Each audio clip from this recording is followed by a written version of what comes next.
Okay, so I think the shared screen is visible to all of you. Yes, sir. Okay, so welcome to this session of High School English Grammar. Let me quickly revise what we had learned in the class yesterday.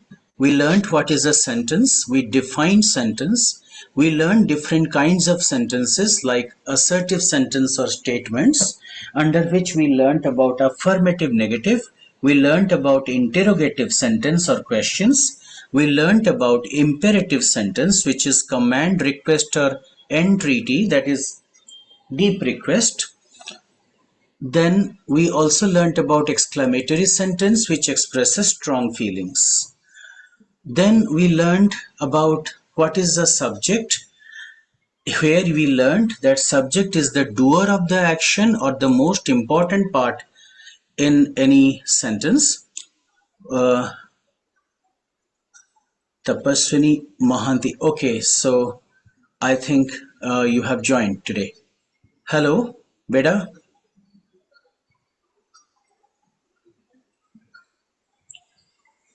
Tapu, is your son there? Hello. Good evening, sir. Good evening. Kindly introduce yourself to everybody.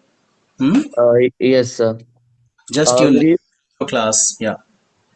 Good evening, everyone. My name is Pratyush Priyadarshi Bharti. I'm in class 10th of the Indian High School, and I'm from Odisha. Thank you, Pratyush.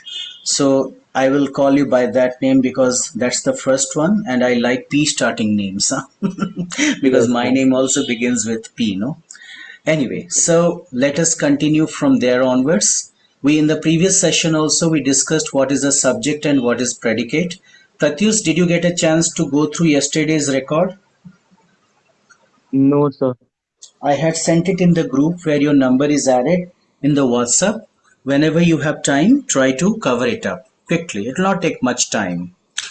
Okay, sir. So, we learned about what is a subject and what is a predicate. We learned this in the previous class that subject is either the doer of the action or the most important word in any sentence. And predicate is everything else which remains when the subject is taken out from the sentence. We learnt also that predicate itself may contain different forms and subject may be also in different forms. So here was exercise grammar 1 where we have to separate subject and predicate. So let us begin this exercise. Hope you all would have done that. Devachana, begin and do from question number 1 to 8. Okay, sir. In the following sentences, separate the subject and the predicate. The cackling of geese saved Rome. So here the subject is the cackling of geese. And the verb is saved Rome, which is predicate. Okay, next. The boy stood on the burning deck. The boy is the subject and stood on the burning deck is the predicate. Can you tell me what you mean of this sentence? What's the meaning of this sentence? Can anyone else try to say the meaning of the sentence? Meanings are equally important as grammar rules. Yeah. What do you mean by deck? DECK. Sir, a table? That is desk. DECK. Do you think it is a table? Keeps that deck. Come again? Sorry, couldn't hear you. So that steep deck, we used to say that. Could be. Deck has different meanings. It could be a collective noun. As a collective noun, deck refers to a bunch. For example, a bunch of cards. We call it as a deck of cards. But here, when something is burning and a man is standing, we cannot consider it to be a deck of cards. So you know ship, any ship, the floor. The floor is called as deck. It is usually at an upper level. It is a flat surface. You must have seen on the deck of the ship or yacht, parties are organized, people travel. I hope you know what is deck. Hmm? Yes, sir. So the boy stood on the burning deck. By chance, the ship was on fire and the boy was standing there. So what is the subject here? The boy and the stood on the burning deck is the predicate. Okay. 3. Devachana. Tubal-Cain was a man of might. Tubal-Cain is the subject, was a man of might is the predicate. Can you tell me what's the meaning of the sentence? So like Tubal-Cain was a powerful man. Very good. The word might refers to power. Might could be an auxiliary verb in the past, like may becomes might. Might also may refer as a noun to be power. So from might comes the adjective mighty. Okay. So Tubal Cain was a man of might, means he was a powerful man. Tubal Cain is the subject, rest is the predicate. Next, 4. Stone walls do not make a prison. Stone walls is the subject and do not make a prison is the predicate. What do you mean of this sentence? Sir, I think this sentence means external constraints cannot imprison someone whose thoughts are free. Perfect. That's the explanation. Stone walls here are a representative. It is a figurative. They try to say that the physical barriers that a man faces. So stone walls do not make a prison. That means if you simply create some walls and try to confine anybody, okay, you can confine his body, but you cannot confine his thinking, cannot confine the thoughts. Okay, good. 5. The singing of the birds delights us. The singing of the birds is the subject, delights us is the predicate. Perfect. 6. Miss Kitty was rude at the table one day. Hmm. Miss Kitty is the subject, was rude at the table one day is the predicate. Perfect. 7. He has a good memory. He is the subject and has a good memory is the predicate.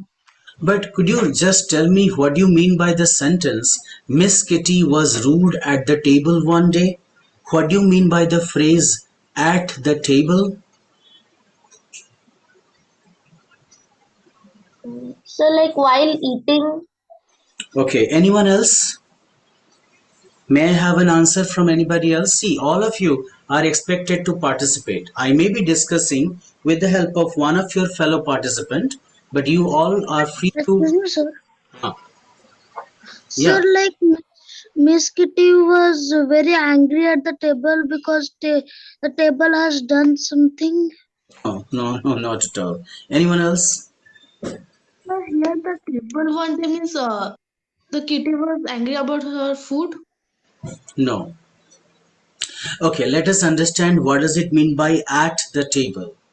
Okay, at the table refers to when anybody is at his work. Everybody needs a desk or table to work. So when we use the preposition at the table, it refers to work. So that means while working, Miss Kitty had become angry one day. Understood? Yes, sir. Okay. Yes, sir. 7. he has a good memory. He is the subject and the rest is the predicate. Next. Bad habits grow unconsciously. Bad habits is the subject, grow unconsciously is the predicate. Okay. So why it is said so that bad habits grow unconsciously?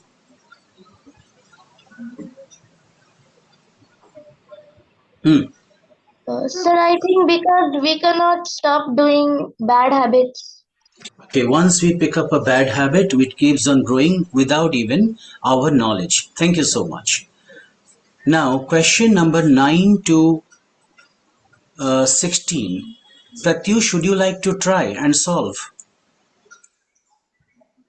Yes, sir. Go ahead. The earth revolves around the sun. The earth is the subject over here and revolves around the sun is the predicate. 10, Nature is the best physician. Nature is the subject and is the best physician is the predicate. 11, Edison invented the phonograph. Edison is the subject and invented the phonograph as the predicate. Do you understand what is phonograph? Uh, so it must be a device invented by Thomas Alva Edison. Device? Okay, probably you may not know. Well, have you ever come across a gramophone record? Have you seen that device? Anybody? May not be in person, but you might have seen it in a TV or a movie. No. A gramophone record has a big black disc. It has a big black disc. And there is a funnel like sound amplifier, like you have mics. Sir, Ah, sir, I think it has a collection of some many records. well, let me tell you first. When you didn't know, don't guess. Huh? So, gramophone uses a disc.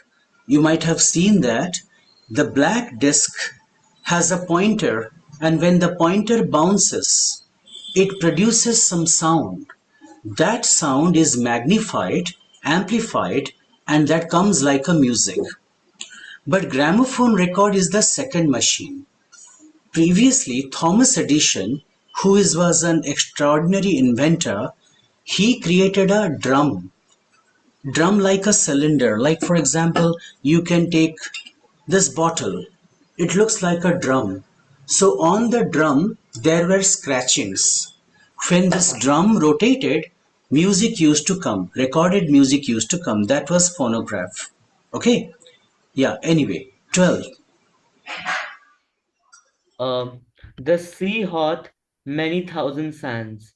The Hmm. sea is the subject and the hath many thousand sands is the predicate. Okay, could you tell me what does it mean? What's the meaning of the sentence? What do you mean by hath? Hmm? See, if you can't tell, it's okay, but just inform me that you don't know. It's okay. So I don't know about hath. The word hath was used in archaic or Old English. It is the old form of has. Got it? Yes, sir. So the sea has many thousand sands. Do you think sand is a countable noun? No, sir. So why it has been made sands?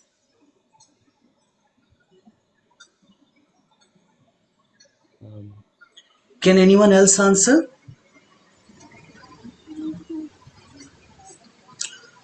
Do you pluralize water? Do we ever write waters? no, sir. No, sir. We write. Let us understand this grammar rule first. Generally, uncountable nouns remain singular and we do not add s to that.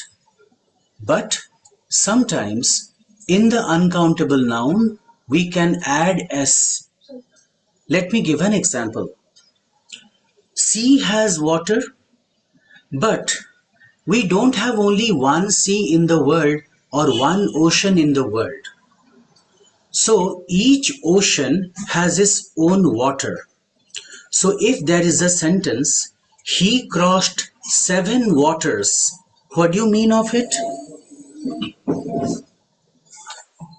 I repeat my sentence. He crossed seven waters. What do you mean by that? Means the seven seas. Yes. Here water refers to sea. So he crossed seven seas. Now have you understood, Pratyush? Yes, sir. So now can you make a guess? What would be the meaning of sands here? Because sand is an uncountable noun. How are we making it countable? So it must be like in the sentence, it must be talking about the like sand in the shore of the sea. Correct. So not sand in the shore, it refers to shores. Okay. Okay, sir. Which means land. Huh? Yes, sir. So the sea hath many thousand sands. That means the sea has many shores. Now, coming to the meaning, do you think that uh, do you think this is a normal sentence or this sounds like an idiom. Sir, idiom. So what does this mean? The meaning of this idiom is that sea is deep, same is knowledge. Okay? And just like sea has many shores, knowledge also has many dimensions. Understood? When you people studied history in standard 6 or 7, were you taught about Jainism? Jainism. Yes, sir. Yes, sir. Ever talked to you regarding Anekantavada? No. No, sir. But you No. must have heard the story about the elephant and 5 blind men, एक हाथी और 5 अंधे.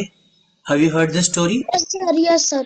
What's the story in brief, Vishwa? Can you tell me quickly? So, like there was a elephant. One blind man touches it and touches its tail and said like it was. Hmm. It looked like a rope. Elephant is a rope. Okay. Yes, Another sir. one touches the trunk and says that elephant is a python. Another man touches his leg and says that elephant is a pillar. And another man touches his ears and says that elephant is a winnow. Winnow matlab kula. Huh? Yes, Which sir. is Yes. so ultimately everybody was describing elephant in their own terms. So sea hath many thousand sands means knowledge has different dimensions. Got it? Yes, sir. Pratyush, continue. Hmm. Yes, sir. We 30. cannot pump the ocean dry. Hmm. We is the subject and cannot pump the ocean dry is the predicate. What do you mean by that? Um, Don't tell the literal meaning that you are going to set a pump, water pump to dry the ocean. Where are you going to pour the water then? Okay, when 70% is water, 30% is land. Yeah, so what is the other meaning? What could be the literary meaning? Because you are studying grammar, it should be connected with literature always.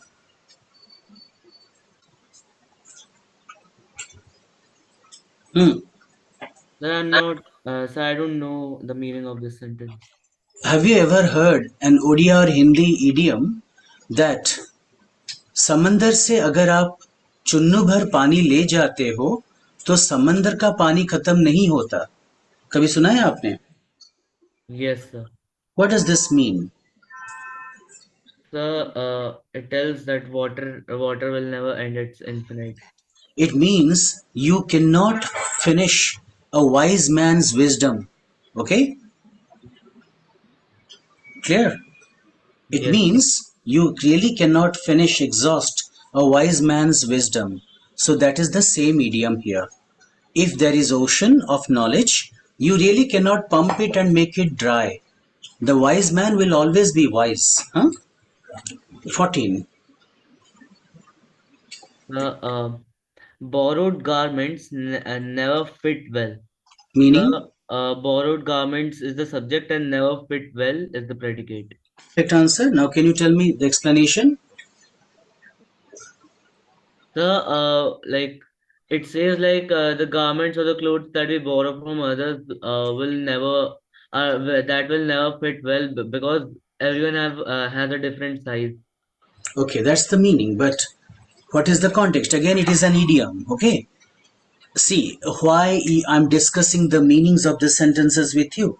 Because this would be quite useful when you write any essay, right? Or you are writing a piece of literature. It will be quite handy. You can put them into your essay and make it more interesting. Borrowed garments never fit well means they are not designed for you. So, this teaches you that you do not try to borrow someone else's identity. It will not fit you. For example, you have taken someone else's PowerPoint presentation and you try to present it. You can never present it like the original PowerPoint maker. Do you understand? Yes, sir. So that's why we say in management that a PPT suits only the maker. So that's why originality is respected. Borrowed garments never fit well. Thank you. 15 now. The early bird catches the worm. Hmm. Sir, the early bird is the subject and catches the worm is the predicate. What does this mean? Um,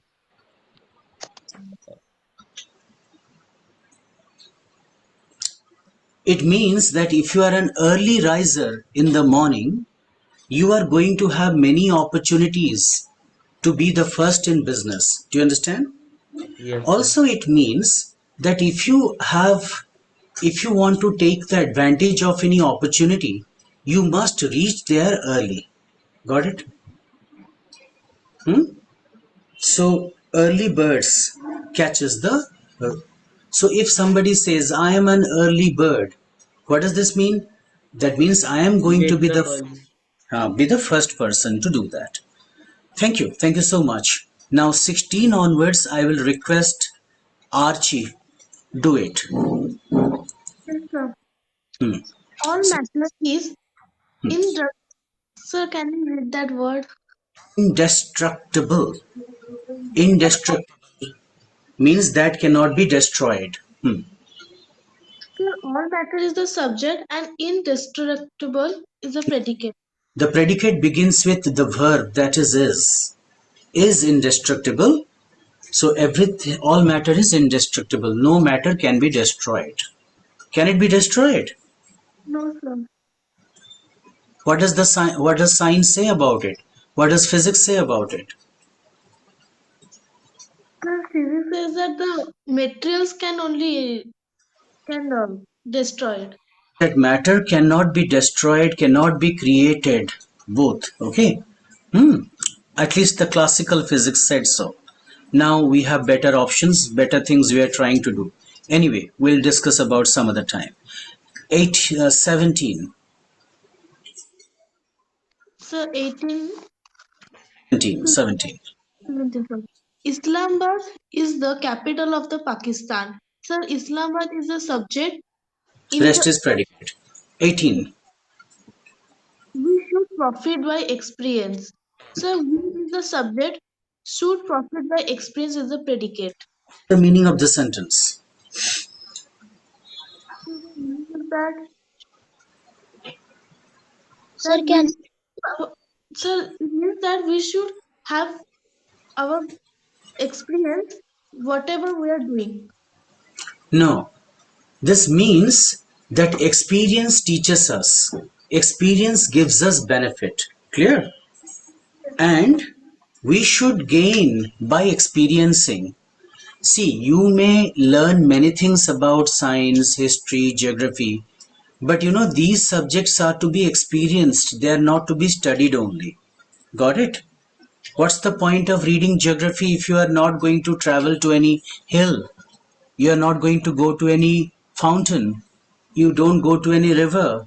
So you gain a lot by experience. 19. All roads lead to Rome. Sir, Meaning, okay, tell me, all sir, roads, all roads means subject, hmm. lead to Rome is the predicate.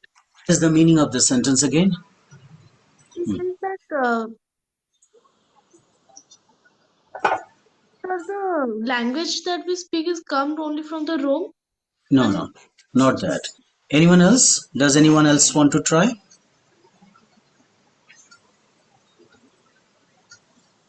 Why Rome is famous? Can anyone say? Geographically, why Rome is famous? sir, because he has made all the roads. Is it? I didn't know that. Hmm. Can you name some of the major religions of the world?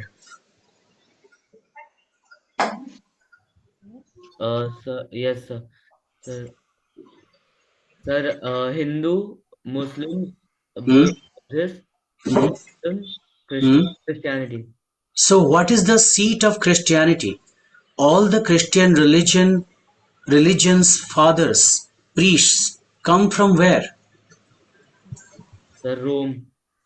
In Rome, there is a country which is the smallest country, one of the smallest countries of the world. What's the name of the country? Which is a city but a country. Sir, Egypt. Not Egypt. Egypt is in Africa. Rome is in Italy. Vatican City. Have you heard this term? Vatican? Vaticn. So Vatican City is the place where you have the Pope. Pope is the greatest religious priest of Christianity. So now tell, all roads lead to Rome. What do you mean by that? So it means that all religions come from the Rome? No, it means all the path you may take, all of them take to the God. Understand? Hmm? So you may follow this, you may follow that. Any religious path you may take, you reach the same God. 20. A guilty conscience needs no excuse. A Hmm. guilty is the subject. Conscience needs no excuse is a predicate. Hmm. Very correct answer. But can you explain me the meaning? The meaning is that when we do any mistake, we should guilty about it. And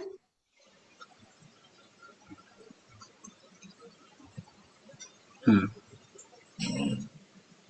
Can anyone else try to answer? sir, we should not say that we have nothing done.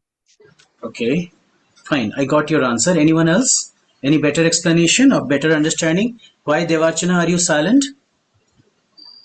Sir, actually, I don't know the meaning.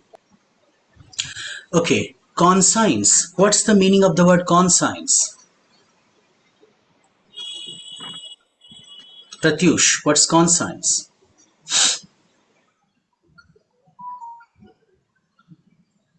Sir, the soul. Soul is not conscience, that is consciousness. Conscience can be translated into Hindi or Odia like Vivek, Viveka. So it is the ability within us that can discriminate, that can differentiate between the right and the wrong. What is right and what is wrong is determined by conscience.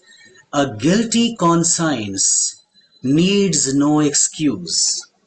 Means if you are guilty, guilty means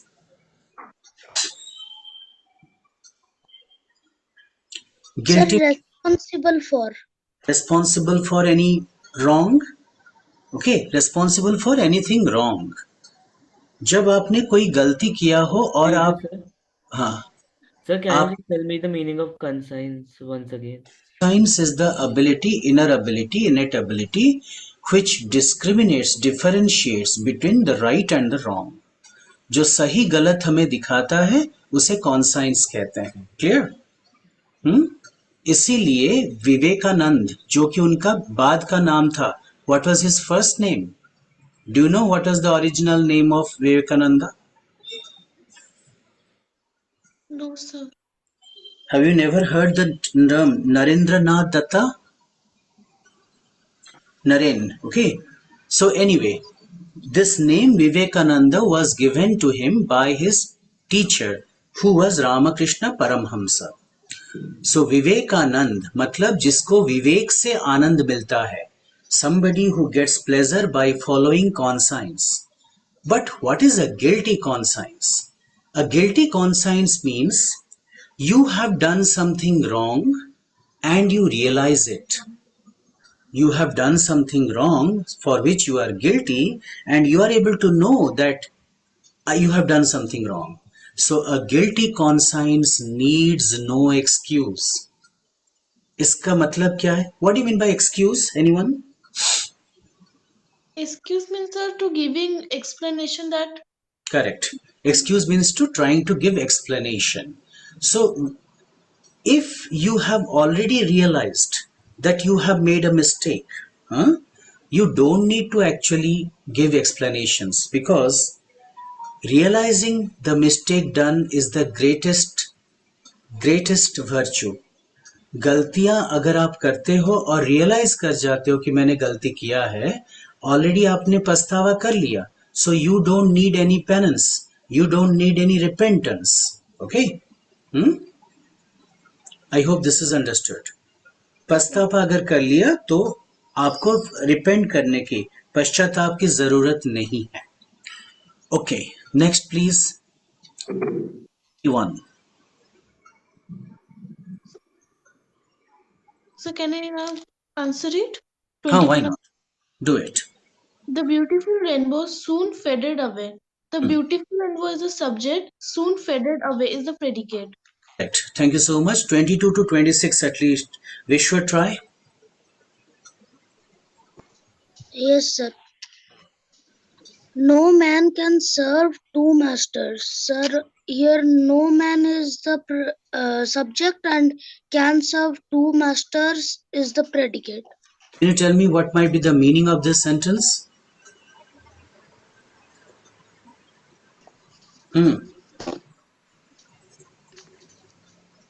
Anyone else? Sir, like one's loyalties must not be divided. One's loyalty cannot be divided actually. You would always be loyal to one. You cannot be actually loyal to two, right? For example, you know Vibhishana, he was the brother of Ravana, right? He was loyal to his brother, but when he came in contact with Rama, he changed his loyalty. He said that I can't be remaining loyal to both. Good. That's the meaning. Next, please. 23. A sick room should be well aired. Sir, here a sick room is subject, should be well aired is the predicate. Okay, so what do you mean by a sick room? Sir, a room where a sick patient is there. Yes, a sick room. Nowadays, we don't have sick rooms in our houses. But I remember my childhood. We have a house which is very old, built during the British times. So when my childhood, I went to that house, and there was a very one-sided room in the corner. I asked, what is this room meant for? So my grandma told me that it is meant for sick people. So when people get sick, they remain there. It should be well aired, means it should be well ventilated. Sick room is the subject. Next, 24. The dewdrops glitter in the sunshine. The dewdrops is the subject and glitter in the sunshine is the predicate. Good. 25. I shot an arrow into the air. I is the subject, shot an arrow into the air is the predicate. Perfect. Next one. A barking sound the shepherd hears. Shepherd. Shepherd hears. Here, sir, a barking sound is the subject, the shepherd hears is the predicate. Here you made it wrong. Remember, sometimes the subject comes last and the object goes further or to the beginning. This is poetic construction. You might have seen it in Odia and Hindi too. Right? जैसे कि मैं रास्ते पे जा रहा था और चल रहा था. This is a perfect order. लेकिन if I say like चल रहा था मैं रास्ते पर, तो ये I'm making a poetic construction. This one is a poetic construction where the ordinary arrangement. What is the ordinary arrangement in English? The ordinary arrangement is SVO. First we put the subject, then we put the verb, and then we put the object. So in this sentence, Bishwa, try to find out the subject first. Sir, I think the shepherd hears is the subject. Shepherd, not shepherd. Again, you're mispronouncing it. Shepherd. So shepherd is somebody who takes care of the sheep. So the shepherd is the subject. What is the verb? Sir, hears. Hears. And what is the object? Sir, a barking sound. Now, the subject is the shepherd, rest everything is predicate. Understood? Yes, sir. So the answer was wrong in that way. 27. Sir, on the top of the hill lives a hermit. It's not It hermit, it is hermit. Pronounce her hermit. What do you mean by hermit? Anyone else? What's hermit? Sir, hermit is a person who prefers to live alone. Hermit is a person who prefers to live alone, away from the society, just like a monk. Right? Just like a tapasvi. This term was a derogatory term. What do you mean by derogatory term?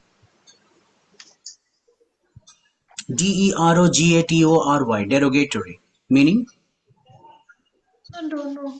Derogatory is an adjective which means disrespecting. Disrespectful. Disrespectful. So it's a derogatory term. When the British came to India, they found that many Indians, they have given up the worldly affairs. They become monks and the saints and they live outside the cities, outside the villages. So they started to call them hermits.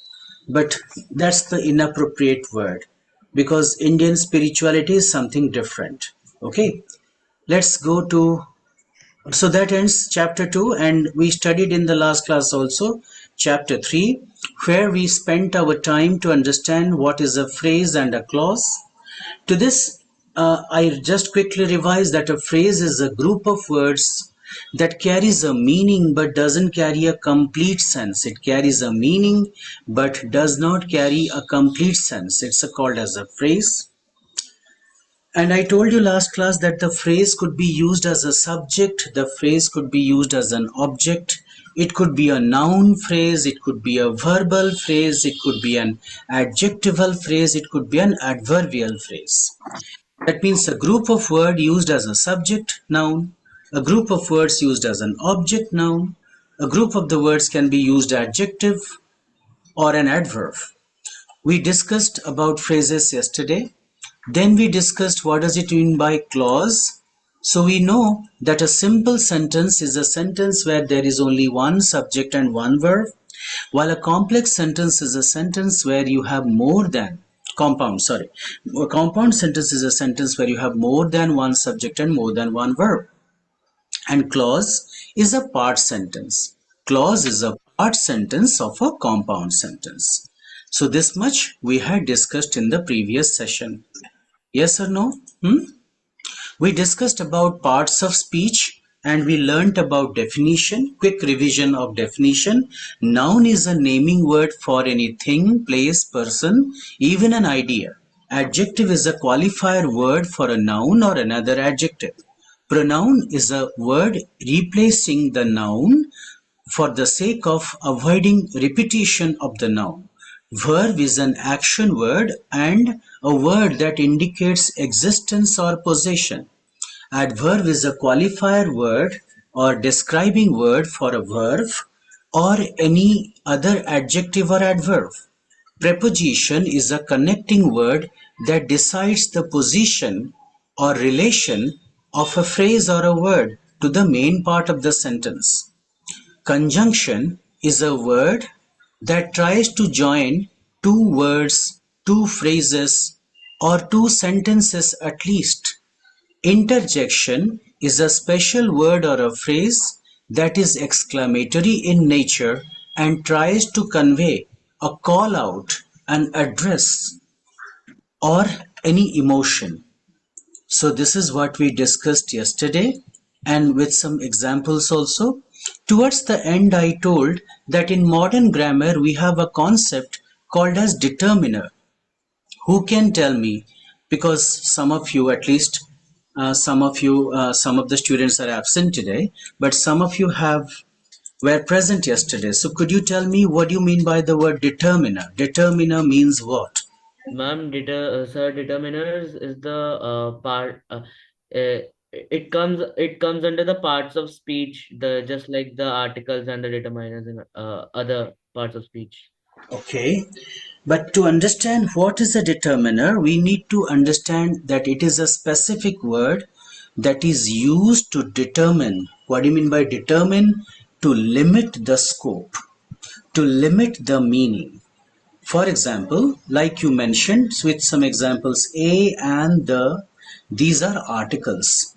Articles are called as mini determiners because they limit. When you say the man, you are talking about a particular man. When you say an apple, you are talking about a single apple. So these are determiners. Similarly, this, that, these, and those, these are called as determiner or demonstrative pronouns because they particularize which apple, this table, that table, these dogs, those copies, we particularize. Similarly, some determiners, they are used as pronouns because they replace many nouns, each, every, some, any, etc. The pronoun adjective forms also, like my, his, they are also determiners. It's a huge group. We are anyway going to discuss all these things in the coming time in elaborated manner. Excuse me, sir. Huh. Sir, aren't my and his or words like his, her, and others, aren't those helping verbs? No, they are not helping verbs. They come under a group called as pronoun adjectives. What's an adjective? That decides the quality of the noun. And what is a pronoun adjective? It must be a pronoun and also an adjective too. For example, if I say my pen, pen is the noun and my decides whose pen is that. So it is going to give the quality. And what is that quality? It is a personal pronoun, mera. Yes, sir. Verbs are those verbs which go with the main verb. Question may come in our mind, what is a main verb? A main verb is a word that indicates three things. It indicates an action. Let me write it on the screen. A main verb may indicate an action. It may indicate existence or it may indicate possession. So when we talk about action or any activity, that is main verb. This could be physical activity, like the things that we do with our body, or it could be mental activity, the things that we do with our mind. So, run, climb, jump are examples of physical verbs, while remember, think are the example of mental verbs. It may refer to existence. So there is maybe a confusion in the learner's mind. Existence means it is a word that tells how something is existing in the world. For example, I am a teacher. So in this sentence, I is the pronoun and teacher is a noun indicating a profession. There is only one verb here, that is am. Here am is not any action. It is not any action. It is talking about existence or condition. So So it that just means refers to the existence of the teacher. absolutely. So this is also a main verb. So here am is a main verb. But if I tell the sentence like I am teaching, you mark here, sorry, typing error. I am teaching, you mark here that there is already an action word. What is that? Teaching. Am here becomes a helping verb. Helping verb. Okay. Similarly, possession. Suppose I say, I have a car. Here, I is the subject pronoun and a car is the object. And there is only one verb, that is have, which indicates possession. मेरे पास है. So these three are main verbs. But If I'm making a sentence in present perfect, for example, I have completed my assignment. Can you tell me in this sentence which one is the main verb? Yes, sir. The main verb here is completed. Yes, because that is the action. And have is serving here as? Sir, helping verb. Good. So I hope this concept is clear. Yes, sir. So let us get back to the exercise. This was also given.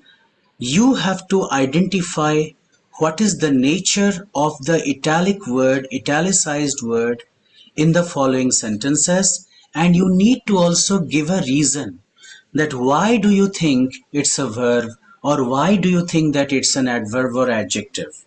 So now let us continue with the people who haven't done. So again, we will begin with one more cycle. To start with Devachana. Devachana, solve from question number 1 to 6. Identify and give the reason behind your answer. Yes, sir. Still waters run deep. Sir, here still is an adjective as it modifies the noun waters. Very good. What do you mean by that?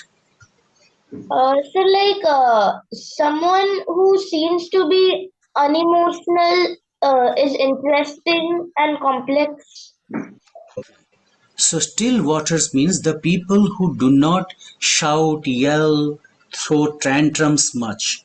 These are calm people, okay? They talk less, they mix with people less, they are not very social, but they are very, very deep and intelligent, they are wise, okay? So still waters run deep. Next. He still lives in that house. Still is an adverb because it modifies the word lives here. Okay, correct. So this still is an adverb that talks about continuity or time. Okay, 3. After the storm comes the calm. So here after is the preposition. Okay, correct. Next. The after effects of the drug are bad. After is an adjective because it modifies effect. Good. Next. The up train is late. Up is adjective modifying train. Correct. Next, Uh, continue please. Number 6. It weighs about a pound. Here about is an adverb Listen, because listen. it See the italicized word. Which word is italicized here? so weighs. Talk about ways. Why shall you talk about about? About is not italic here. Okay, sir. So then here weighs is a verb. Weighs is a verb. So weigh is the verb, weight is the noun. Okay. So it weighs about a pound also means its weight is about a pound. Both have the same meaning. Thank you so much. 7 to 11. I want, who will try? I want Archie try. Yes, sir. Hmm. He told us all about the battle. Hmm. Sir, about will be the conjunction, sir. It's a conjunction. Why do you think so? Because sir, it is joining the word he told us. And do you think the second part is a sentence? Because to make a sentence, you must have a verb in it. Does it have a verb in it after about? Yes, sir, there is a verb. Which one is Told. the verb? The told. Told is the one before it. But after the word about, do Sir, you may have I any try? verb? Yes. Sir, Pratyush. about is the preposition over here. Correct. This is a preposition. Preposition establishing connection. I told you preposition is a word that it establishes a connection of a new word or a phrase with the rest part of the sentence. So because here in this sentence, it is establishing that someone told some person about the battle. It's connecting two different phrases: the telling and about the battle. Hope Archie, you understand? Yes, sir. Okay. 8. He has he has only a yard of me. He was only a yard off me. What's the meaning of the sentence?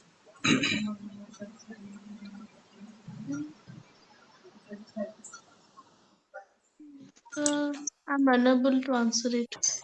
Anyone else? What's the meaning of the sentence? What do you mean by the word yard? Y-A-R-D.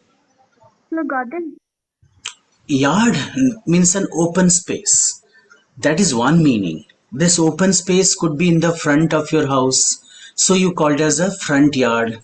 It could be in the back of the house, you call it as a backyard. It could be in the middle of the house, you call it as a courtyard.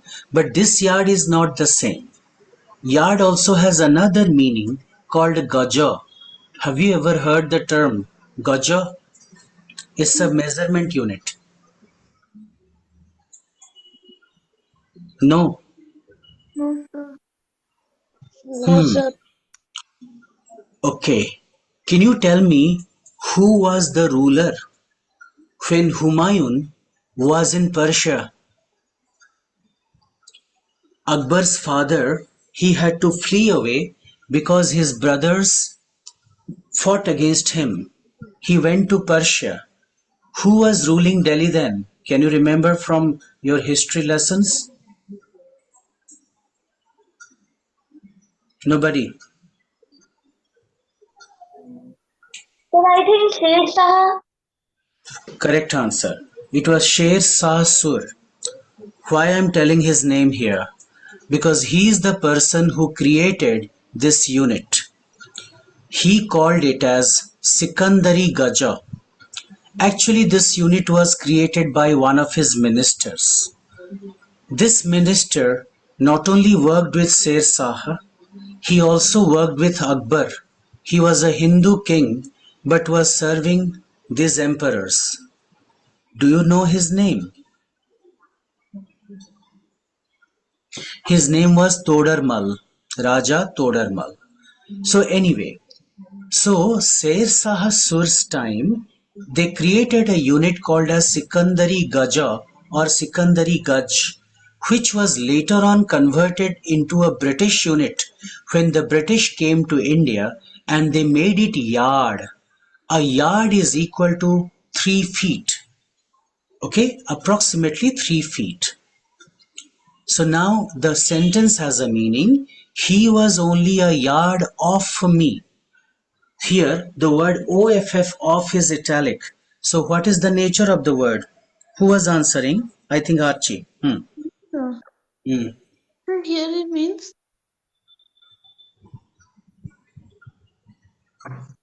Sir, sorry, sir, I'm unable to answer this one. Yes, would like to try?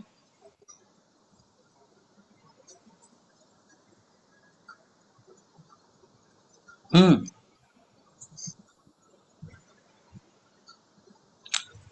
Here the word off is a preposition which refers to away, away from. Understand? Means he was standing only 3 feet away. He was standing only 3 feet away. Understood everyone? Yes, sir. Yes, sir. Hmm. So can I start? You should. Suddenly one of the wheel came off. Sir, off is the adverb. Very good. Because it is connected with come. So what do you mean by come off? Come up means overcome. No, come off means come out of the position. Come out of the position means get detached. Hmm. 10.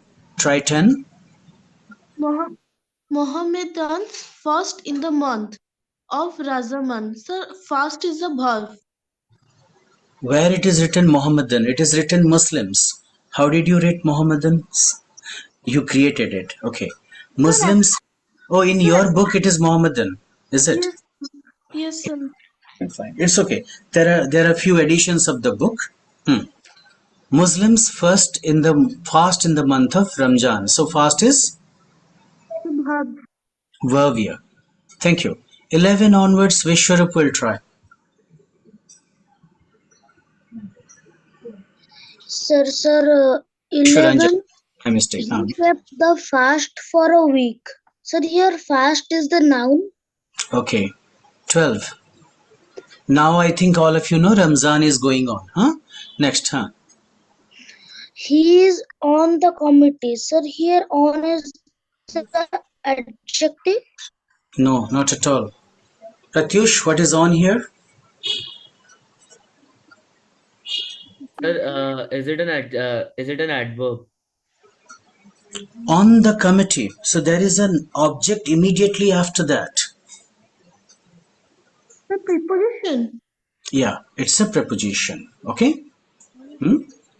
Which means he is a member of the committee.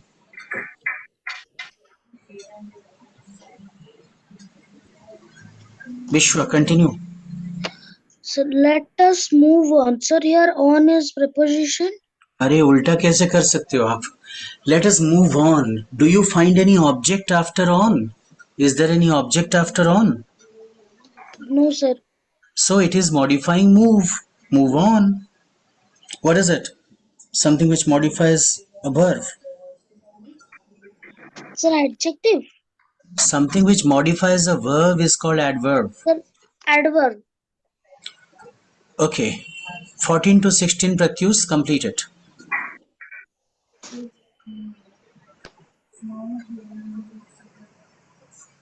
Pratyush, are you there?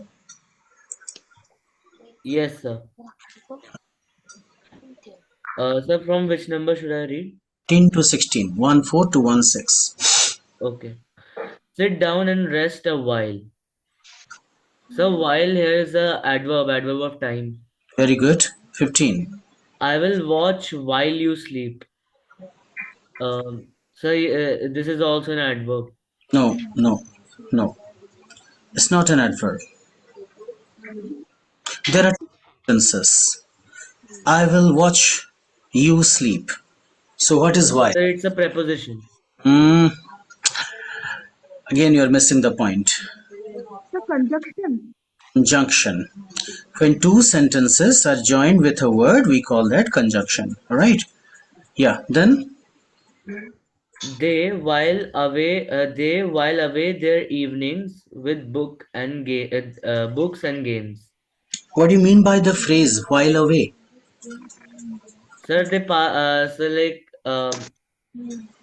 they use their time or pass their time by playing games or reading books. While away means wasting or passing the time without any productive work. So here it is.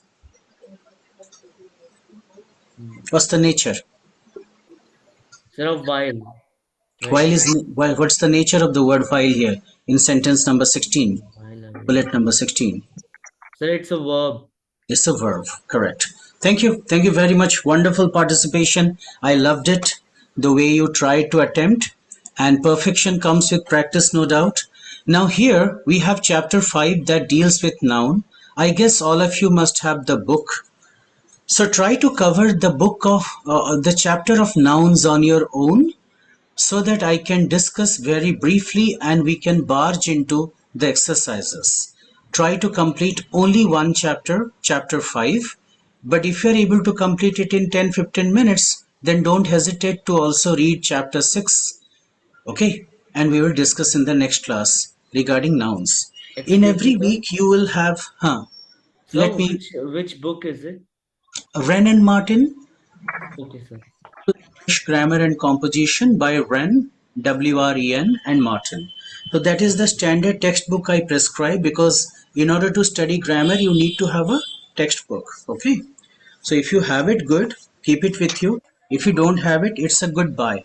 You should keep it on your shelf. Now moving to what will be the composition of the classes.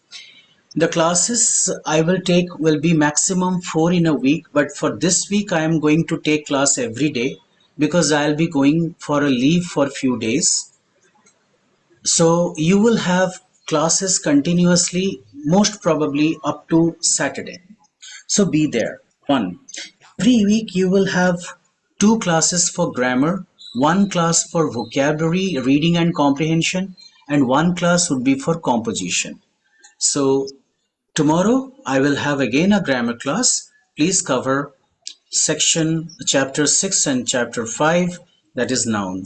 By chance, Pratyush, do you have Renan Martin book with you? So I will get one. Okay, you can get one. It's a good buy. Or maybe you have, if you have seniors or so who can, it's okay. So fair. Then it was really a pleasure interacting with all of you. See you. See you tomorrow at the same time. Anything anybody has to talk to me or ask before I Yes. conclude? No. Good night. Shabba khair. Bye bye. Thank you, sir. Bye bye. Thank you, sir. Take Thank you, care. sir. Good My evening. pleasure. Bye. Good night.